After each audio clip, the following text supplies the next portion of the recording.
Hallo, das ist der Papi von der Nati Style. Wir machen den Voiceover über ihre Augen. Mega-Proteine, im Himmelswillen. Und schon tun wir, was hat sie jetzt herzlich gemacht? Ganz schön die verstrichen, Wangenknochen ein bisschen schminken, pudern mit einem speziellen Pinsel, mit Kamelhaar wahrscheinlich, keine Ahnung. Und jetzt tun wir noch unten dran die Augen noch ein bisschen schwarz malen. Wahrscheinlich wird es ein bisschen vergrössert, noch ein bisschen pinseln, ein bisschen rot anmalen.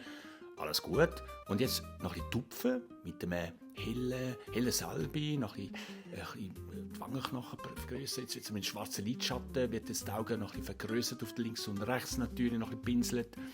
Und das ist die ganze teure Creme, da wird das dann die Augenwimpern noch ein bisschen aufgezogen, das Stirn, die Augenbrauen natürlich, die Wimpern haben wir ja schon.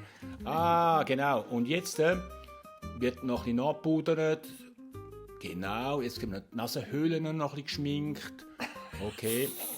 Keine Ahnung, Nasenhöhlen auf der Seite, wie heisst die Kehle? Ah, jetzt ist alles gut. Oh, jetzt kommt ein ganz spezielles Werkzeug, um Himmels Willen. Die Augenkartuschen, glaube ich, wird das noch ein bisschen. Die Augenwimpern werden jetzt geschnitten. Genau. Und jetzt wird da alles nochmal gestrahlt. Ah, jetzt kommen die ersten Wimpern, jetzt sehe ich es. Jetzt nochmal ein Stift, irgendwo vom Land. Ah, jetzt endlich. Die Haare geföhnt, noch mit Mandelöl noch fein gestrichen. Genau, jetzt soll alles ein bisschen luftig, ein bisschen lockig gemacht werden mit einem ganz speziellen Föhn. Und das ist jetzt schon gewesen, jetzt bin ich bereit für den Ausgang. Juhui!